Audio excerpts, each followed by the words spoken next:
Salut tout le monde, j'espère que vous allez bien. On se retrouve aujourd'hui pour le deuxième épisode de mes lectures manga. Et aujourd'hui on parle de 3 mangas, 2 récents qui sont sortis ce mois-ci et un petit peu plus ancien. Avant que ça ne commence, n'hésitez pas à donner votre avis dans les commentaires sur ce que je dis, sur les lectures, sur des propositions bien évidemment. Et surtout, restez dans la bienveillance, tous les avis sont subjectifs. Ne l'oubliez pas, je compte sur vous. On va commencer avec le manga le moins récent parmi ceux que j'ai lus. Il tient en 3 tomes, c'est Atlantide de Hidenori Yamaji, publié chez Kana. Atlantide, c'est l'histoire d'un groupe d'enfants pauvres, et livrés à eux-mêmes, obligés de voler pour pouvoir survivre dans les rues de Londres en 1882. Et dans ces enfants, il y a le héros Sully. Il est amnésique, mais il est très intelligent et hyper doué. Et un jour, parmi ses nombreux larcins, il vole un anneau mystérieux. Et à partir de là, il se retrouve embarqué dans des histoires folles, à base de machines géantes, de technologie steampunk, de personnages hauts en couleur, tout ça tournant autour d'une histoire à propos de l'Atlantide.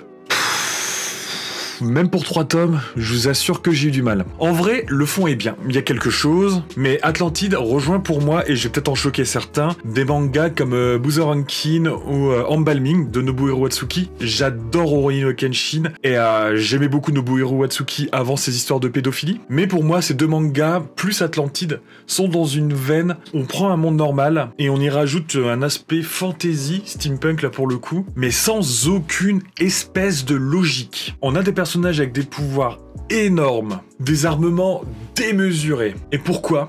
Comment c'est possible ?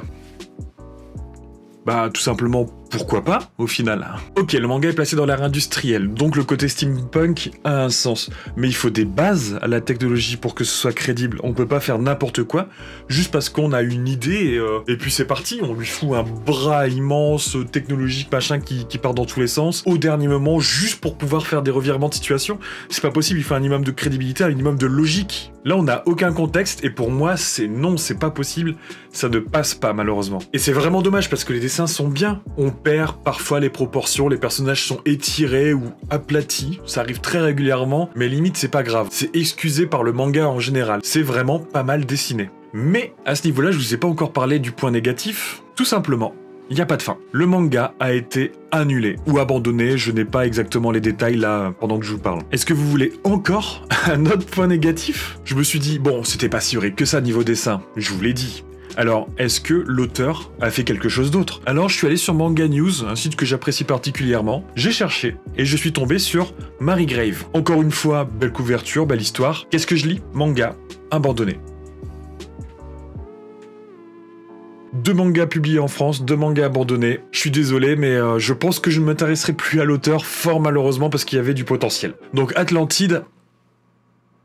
Le deuxième manga est une nouveauté. Il s'agit de Shangri-La Frontière, je ne sais pas du tout si je le prononce bien, qui a été édité chez Glénat. Sanraku est un gamer passionné par les pires jeux vidéo. Il aime trouver et exploiter des bugs et les finir malgré leurs histoires, le plus souvent, bancales. Mais il a fait le tour, alors il se lance dans un jeu qui fait un carton, Shangri-La Frontière. Il crée son avatar à tête d'oiseau et il se lance dans l'aventure. Et étonnamment, il apprécie malgré le fait que ce soit un jeu sans bug. Il va devoir XP son personnage, valider des quêtes et se battre contre des monstres légendaires. On n'en sait pas tellement plus pour l'instant, je ne vous ai parlé que de mangas finis jusque maintenant, mais là on est qu'au tome 1. Il y a un roman que je n'ai pas lu, moi je vais me contenter du manga, donc je ne sais que ce qu'il y a dans ce tome 1. À la base, j'ai été attiré immédiatement par la couverture et le chara-design du personnage principal, du héros, que je vous affiche ici.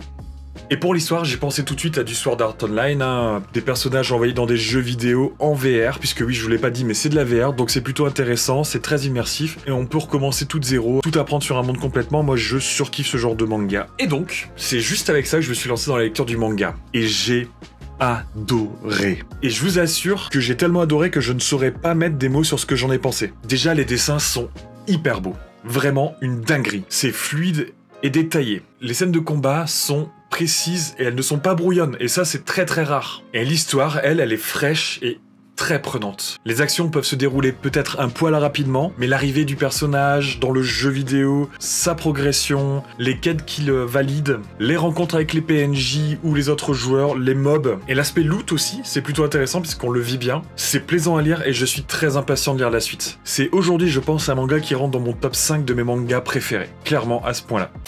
Troisième manga, on en aura entendu parler de celui-là. Il s'agit de Kaiju numéro 8, de Je lis mes notes. Naoya Matsumoto est édité en France par Kazé. On l'a vu partout, sur des façades de la Bibliothèque nationale de France, des pubs dans tous les sens. Donc forcément, j'ai voulu voir si ça valait le coup. Au Japon, les kaiju, d'énormes monstres, font régulièrement apparition. Il s'ensuit des combats contre les forces de défense pour protéger la population. On suit les aventures de Kafka Ibino, qui nettoie les rues des cadavres de kaiju. Un jour, une mystérieuse créature lui entre dans la bouche et lui confère des pouvoirs de kaiju. Il devient donc un mi-humain, mi-kaiju, et il se fait appeler le kaiju numéro 8. Alors je vous l'ai dit, le budget com a été incroyable. On sent qu'One Piece est sur la fin, ça a été annoncé, et qu'il va falloir des mangas pour remplacer. Des mangas qui vont arriver au sommet en France, et Kazé mise clairement sur kaiju numéro 8. Pour être honnête, mon avis pour l'instant est plutôt mitigé. L'histoire n'est pas très originale, mais elle est bien, elle est prenante, pas de souci. Le fait qu'on suive un nettoyeur qui en arrive à nettoyer les intestins de kaiju,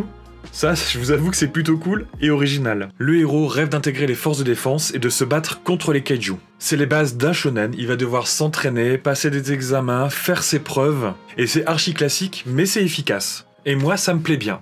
Donc c'est ce que je vous disais, l'histoire n'est pas originale, mais elle suit tous les codes des shonen, donc il y a moyen que ce soit une histoire qui est un juste milieu intéressant pour justement arriver dans le top. Est-ce que ça va être le cas? Ça, je ne suis pas devin. Ma caméra n'a plus de mémoire, j'ai oublié de la vider, je suis passé sur la webcam, désolé. Sans transition, on continue. Donc jusque là, pour moi, tout est ok. Et les dessins, c'est ok aussi. Les kaiju sont infâmes comme il faut et on a bien cette sensation de grandeur, donc c'est vraiment plutôt réussi. Et tous les personnages ont des identités qui leur sont propres. Mais je sais pas ce qui s'est passé, mais je pense qu'à la base, le manga devait être un seinen ou tirait beaucoup trop vers le seinen. Alors ils ont fait pour moi la pire des choses, ajouter des blagues à toutes les pages. Des blagues qui sont nulles pour la plupart du temps, éclatées. Des comiques de situation qui frôlent parfois le ridicule. Et tout ça juste pour abaisser le niveau, j'en suis sûr. C'est vraiment dommage, je parle à titre personnel. Mon avis n'engage bien sûr que moi, mais ça me touche pas du tout. De l'humour c'est bien, quand c'est bien dosé, mais là c'est clairement des seaux entiers qu'ils ont jetés, c'est clair. Alors pour aujourd'hui, j'ai pas trop d'avis, je préfère rester neutre sur mon avis en vidéo. N'oublions pas qu'il s'agit que du premier tome sorti en France en tout cas. On pourrait avoir de belles surprises sur l'évolution du manga, et peut-être que cette évolution me ferait oublier ce petit point noir des blagues à outrance. Très honnêtement, je l'espère, et je pense que ça va être le cas. Parce que ce manga a du vrai potentiel et c'est vraiment dommage. Mais dans tous les cas, je vais continuer la série, je vais persévérer. Et je vous donnerai mon avis à la fin du manga ou dans quelques volumes. Qu'est-ce que vous en pensez? Est-ce que vous êtes d'accord avec moi, oui ou non? Toujours dans la bienveillance, les commentaires sont là pour ça. Merci d'avoir regardé cette vidéo. Désolé pour le petit bug de caméra. C'est des choses qui arrivent malheureusement. Je vous invite à laisser un petit pouce en l'air si vous avez aimé. Si vous voulez me soutenir, n'hésitez pas non plus. Vous pouvez également vous abonner, ça vous coûte rien, ça me fait plaisir. Et n'oubliez pas de commenter, surtout votre avis m'intéresse.